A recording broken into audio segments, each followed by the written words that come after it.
All right, let's dive right in. We're going to tackle a huge and kind of amazing mystery today. How does your mind take all the noise and chaos of the world, all the sights and sounds, and somehow turn it into real, meaningful understanding? We're going to follow that incredible journey, all the way from a raw sensation up to what we call wisdom. I mean, really think about that for a second. How does a simple flash of red light get processed in your brain to become this complex, urgent idea of danger? Or how does a whole bunch of sounds and stories and experiences eventually build up into an abstract concept as massive as justice? That's the puzzle we're going to put together today.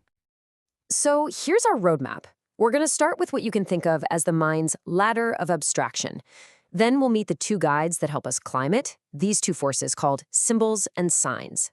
From there, we'll take a detour into the bizarre world of dreams, see how our individual minds literally build entire cultures, and then how those cultures turn right back around and build our minds. It's going to be a wild ride. Okay, first up, from sensation to wisdom.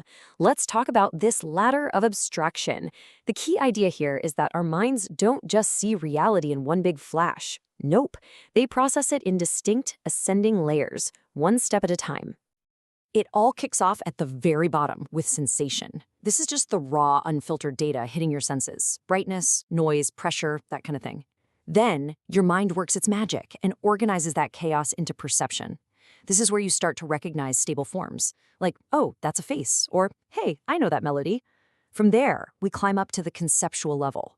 This is where we create these big, abstract buckets to put things in, like friendship or justice. And finally, if we keep climbing, we can reach a state of wisdom, which is all about these integrated frameworks that connect knowledge across totally different fields, giving you a much, much more complete picture of how things work. But, and this is really important, wisdom isn't some final level you beat in a video game. It's not a static endpoint. The source material calls it a dynamic equilibrium. Think of it like a stable plateau of understanding. Yeah, it's solid, but it's not frozen. It's constantly shifting, adapting, and evolving as you have new experiences. So the big question is, how do we actually climb this ladder? Well, it turns out we have two very different kinds of guides, or maybe engines, that are powering our ascent. And getting a handle on these two, symbols and signs, is the key to understanding this whole thing. First up, let's talk about the symbol. The source defines a symbol as a carrier of emotive load. Its whole job is to attach an emotional charge to our raw experiences. Let's go back to that red light. A simple red mark is just a sensation, right? It's just data. But when a symbol attaches the powerful emotion of fear to it, that sensation suddenly stabilizes into the much more meaningful perception of danger. See how that works? And on the other side of the coin, we have the sign. A sign is a carrier of perceptual or informational load. It's a marker with very little or even zero emotional baggage. Think about things like letters, numbers, traffic signs. Their purpose is all about stability and clarity. They carry precise information that helps us build logical, stable concepts. This table really just lays it all out perfectly. You can see the split, right? Symbols carry emotional weight. They live in the world of dreams, myths, the unconscious, and they're polyvalent, which is a fancy way of saying one symbol can mean a whole bunch of different things. Signs, though, totally different story.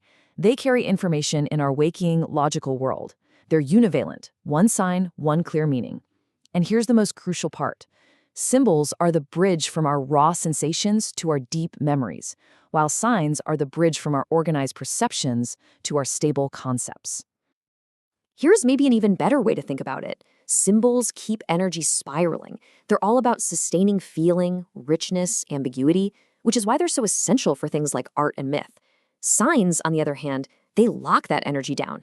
They create the stability and the crystal clarity that we need for science, for language, for just communicating effectively. You absolutely need both. Now, to really appreciate the raw power of symbols, let's go to a place where they basically run the whole show, completely on their own. The wild, spiraling world of our dreams. Get this. Here's a mind-bending idea from the source material. When you're dreaming, the logical, concept-building part of your mind is pretty much offline. It's clocked out. As the quote says, conceptualization is bypassed. So instead of building neat, stable ideas, your mind is just recombining things, mashing up memories and emotions. And this recombination happens in this crazy spiral pattern. In a dream, symbols are like these little junction points, connecting some fleeting memory from your day with these much deeper memory structures you've had forever. And the dream just keeps revisiting themes again and again. That's the recurrence. But each time, it's a little different. That's the deviation. It's just circling and circling around these big emotional centers, like fear or desire, but it never actually lands on a final, logical answer. It avoids closure on purpose. It's a world of pure symbolic meaning.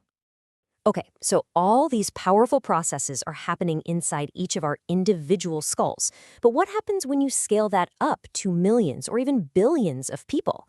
Well, now we're going to see how our private, inner worlds literally build the public outer world of culture.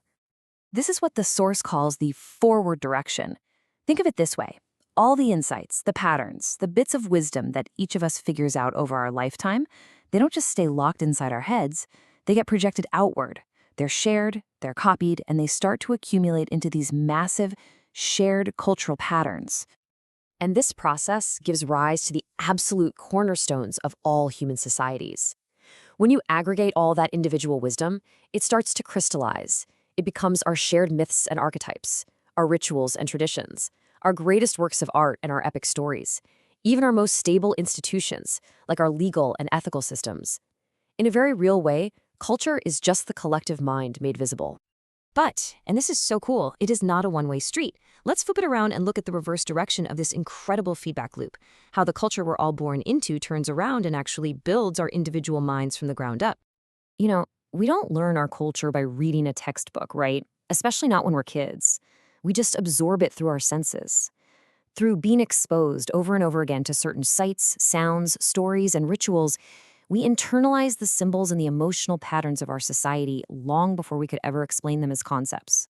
And this external culture shapes our internal world in some really profound ways.